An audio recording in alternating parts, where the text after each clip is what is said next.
নমস্কার বন্ধুরা। দেশের লক্ষ লক্ষ পেনশনারদের মধ্যে কিছুজন কি তাহলে অষ্টম বেতন কমিশনের সুযোগ সুবিধা পাবেন না?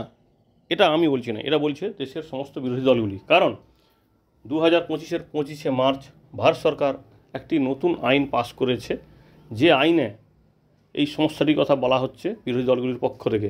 এমনকি এটাও বলা হচ্ছে যে এই আইনটি সুপ্রিম কোর্টকে এড়িয়ে নাকি পাশ করা হলো। কারণ সুপ্রিম কোর্ট এই সংক্রান্ত যে আইনটিকে এর আগে বাতিল বলে বা অযোগ্য বলে ঘোষণা করেছিল, কিন্তু সেটাকে আবার অন্যভাবে নিয়ে আসা হয়েছে। তো এখানে একটা বিষয় বলে রাখি, এই আইনটি নাকি আরও আগে আনারও চেষ্টা হয়েছিল দুবার, তো এটা নিয়ে 3বার হলো।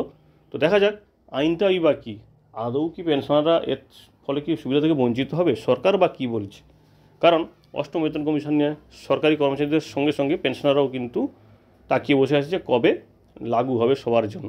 তো এখানটায় এই নতুন আইনটি কি বলছে বা পেনশনারদের জন্য কি সমস্যা হতে পারে ভবিষ্যতে, এই বিষয়টিও দেখে নেব। যেখানে সুপ্রিম কোর্ট বাতিল করেছিল সেখানটায় এই আইনটি কতটা যুক্তিযুক্ত। তো এখানে প্রথমে আপনাদের বলি, এই যে খবরটি আপনাদের সঙ্গে আমরা শেয়ার করছি সেটা হচ্ছে স্টাফ কর্নার নামক একটা নিউজ চ্যানেলের খবর। যেটা দেখুন, এখানে বলা হচ্ছে 8th pay commission bill past two bypass SC verdict on pensioner classification. অর্থাৎ অষ্টম বেতন কমিশনের যে আইন বিলটি পাস করলো, সেখানে সুপ্রিম কোর্টের যে আইন ছিল বা সুপ্রিম কোর্টের যে রায় ছিল সেটাকে ভার্ডিক্ট করে, অর্থাৎ এড়িয়ে গিয়ে বা সেটাকে ভায়োলেট করে। তো এখানে মোটামুটি যেটা বলা হচ্ছে যে লোকসভার অর্থ বিল পাস করেছে, যার মধ্যে অষ্টম বেতন কমিশন বাস্তবায়নের কথাও বলা হয়েছে, এবং এখানে একটি সংশোধনীয় কিছু করা হয়েছে। বিতর্কের একটি মূল বিষয় হলো অবসর গ্রহণের তারিখের ভিত্তিতে পেনশনভোগীদের শ্রেণীবিভাগ। অর্থাৎ নির্দিষ্ট তারিখের আগে বা পরে পেনশনারদেরকে শ্রেণীবিভাগ করা হবে এবং তার ভিত্তিতে বিভিন্ন ধরনের সুযোগ সুবিধা দেওয়া হবে। এখানে কিন্তু পরিষ্কারভাবে বলা নেই যে অষ্টম বেতন কমিশন সুবিধা দেওয়া হবে কি হবে না, কিন্তু এটাকেই বিরোধীরা আপত্তি করছে যে এইরকম একটি আইন নিয়ে এসে ভবিষ্যতের জন্য রাস্তা কিন্তু খুলে রাখা হলো যে তাদেরকে সুযোগ সুবিধা থেকে বঞ্চিত করা হবে। এমনকি এটাও বলা হচ্ছে ষষ্ঠ বেতন কমিশনও নাকি এইরকম একটি আইন আনার চেষ্টা করা হয়েছিল, তারপরে সুপ্রিম কোর্টে এই বিষয়টি যায়, সুপ্রিম কোর্ট এই বিষয়টিকে খারিজ করে দেয়। বিরোধীরা এই পদক্ষেপের তীব্র প্রতিবাদ করে এবং এর বলে যে অষ্টম বেতন কমিশন থেকে পেনশনভোগীদের দূরে রাখতে এইরকম একটি আইন আনা হলো বা এর একটা প্রচেষ্টা করা হচ্ছে। পরবর্তীতে তারা কিন্তু এই আইনের উপর বা এই বিলটির উপর ভোটাভুটিও করেনি। অর্থমন্ত্রী নির্মলা সীতারমণ কিন্তু সংশোধনগুলিকে সমর্থন করেছেন এবং বলেছেন এই যে সংক্রান্ত অর্থাৎ পেনশনভোগীদের যে রিটায়ারমেন্টের তারিখের ভিত্তিতে সুযোগ সুবিধা দেওয়ার বিষয়টি, এটা গত সরকার অর্থাৎ ইউপিএ সরকারের আমলে 2008 সালে কিন্তু এটা করার চেষ্টা হয়েছিল মার্চ মাসে, কিন্তু সুপ্রিম কোর্ট পরবর্তীতে এই বিষয়টিকে নিয়ে রায় দেয়। তারপর ফলে এই 17 বছর কিন্তু এই রায়টি ফলে 17 বছর ধরে এই আইনটি পাস করা যায়নি। তো স্বাভাবিকভাবে এখন সুবিধা হয়েছে, এই জন্য পাস করা হয়েছে। এবং এখানটা একটা বিষয় বলে রাখি যে সমস্যাটা বলা হচ্ছে সেটাকে পোশাকি নাম বলা হচ্ছে আরবিটারি ডেট। বিষয়টা হচ্ছে একটা নির্দিষ্ট ডেট ঠিক করা, তার সেই ডেটের ভিত্তিতে একটা পেনশন স্কিমের কোনো সুযোগ সুবিধা কোনো পেনশনারকে দেওয়া হবে, কোনো পেনশনারকে দেওয়া হবে না। একটা উদাহরণ হিসাবে বলা যেতে পারে, ধরুন কোনো একটি সুযোগ সুবিধা দেওয়া হবে, তো বলা হলো যে অমুক তারিখের পর থেকে যারা আছে তারা পাবে, অথবা অমুক তারিখের আগে যারা রিটায়ার করে তারাই শুধুমাত্র পাবে, সবাই পাবে না। এই যে তারিখ ঠিক করে দেওয়া, অর্থাৎ তারিখের ভিত্তিতে, অর্থাৎ অবসরের তারিখের ভিত্তিতে যে ক্লাসিফিকেশন বা শ্রেণীবিভাগ করা হচ্ছে, এটাতেই আপত্তি সুপ্রিম কোর্টের এবং বিরোধী দলগুলি। এখানে লিগ্যাল চ্যালেঞ্জও হয়েছিল বিষয়টিকে নিয়ে, অর্থাৎ ষষ্ঠ বেতন কমিশনে যখন হয় তখনও লিগ্যাল চ্যালেঞ্জ হয়েছিল। এর আগে 1972 সালের যে পেনশন আইন ছিল তার ভিত্তিতে 1982 সালে একটি আপিল হয়েছিল সুপ্রিম কোর্টে, সেখানেও ডক্টর নাকরা এবং অন্যান্যরা মিলে ভারত সরকারের বিরুদ্ধে কেস করেছিল। সেখানেও কিন্তু সুপ্রিম কোর্ট এই বিষয়টি বলেছিল যে এইরকম ডেট ঠিক করে পেনশনারদের সুযোগ সুবিধা দেওয়াটা কোনোভাবেই কাম্য নয়। এর ফলে পেনশনাররা বঞ্চিত হতে পারে এবং তারা বিভিন্ন ধরনের সুযোগ সুবিধা থেকে প্রাপ্য থেকে তারা বঞ্চিত হতে পারে। এবং শুধু তাই নয়, ভারতের সংবিধানে যে আর্টিকেল 14 আছে, যেখানে সাম্যতার কথা বলা হয়েছে, সমতার কথা বলা হয়েছে, সেটা কিন্তু সম্পূর্ণরূপে ভায়োলেট করা হচ্ছে। তাই এই বিষয়টিকে টোটালি বাতিল করে দেওয়া হয়। অর্থাৎ এর আগে 1972 সালেও চেষ্টা করা হয়েছিল, 2006 সালেও চেষ্টা করা হয়েছে, আবার এই 2025-এ।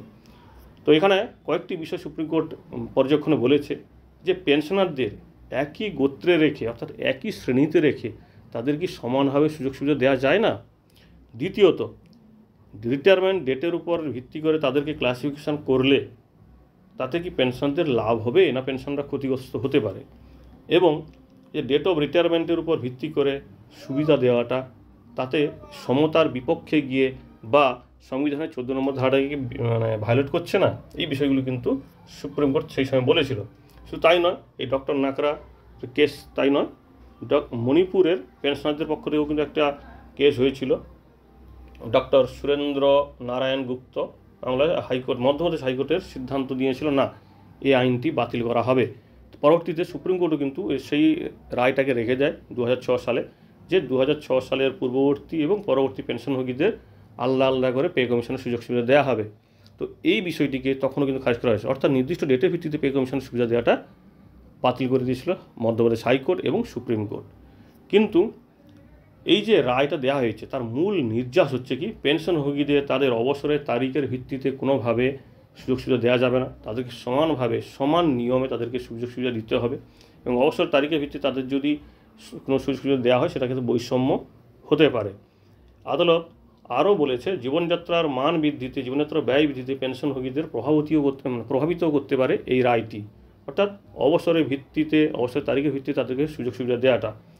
আদালত আরও বলে যে এটা সংবিধানের 14 নম্বর ধারাকেও কিন্তু ভায়োলেট করছে। তো এখানে একটা বিষয় খেয়াল রাখবেন যে আর্টিকেল 14 এখানে মূল বিষয় বলা হচ্ছে সবার জন্য সমান সুযোগ, সমান সুবিধা এবং সবাইকে সমানভাবে রক্ষা করতে হবে। এবং এই যে ক্লাসিফিকেশন করা হবে ডেট অফ রিটায়ারমেন্টের উপর, মানে শ্রেণীবিভাগ করা হবে, এটা কিন্তু সম্পূর্ণরূপে আর্টিকেল 14টিকে ভায়োলেট করছে। এবং বিতর্কের উপর কংগ্রেস সাংসদ কেসি বেণুগোপাল এবং আরএসপি সাংসদ এন.কে প্রেমাচন্দন পেনশনভোগীদের শ্রেণীবিভাগ সংক্রান্ত সংশোধনীর সমালোচনা করে এবং পরামর্শ দিয়েছিলেন যে এর পিছনে কোনো গোপন উদ্দেশ্য আছে নাকি।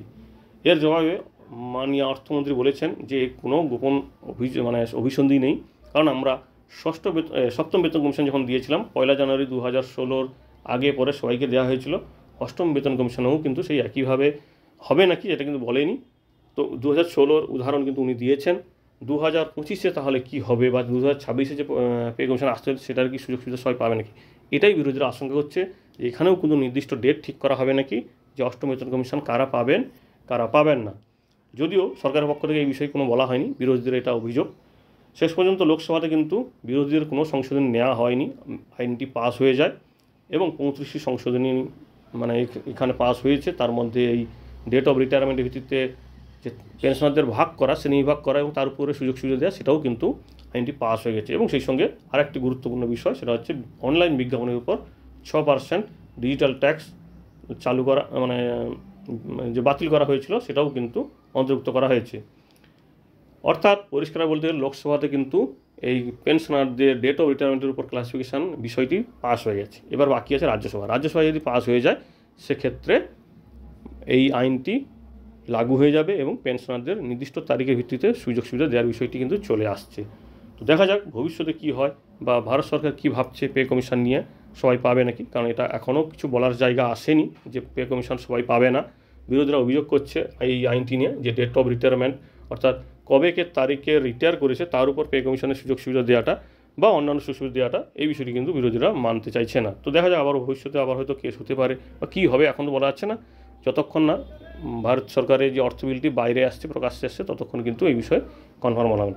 এইটুকুই খবর পেলাম যে এইরকম একটি হতে চলেছে বা এইরকম একটি আইন পাস হয়েছে। তো আপনারা এই আইনটিকে নিয়ে কী বলতে চাইছেন বা আপনাদের মতে এই আইনটি সঠিক নাকি সেটাও কিন্তু কমেন্ট করে জানাবেন। ধন্যবাদ।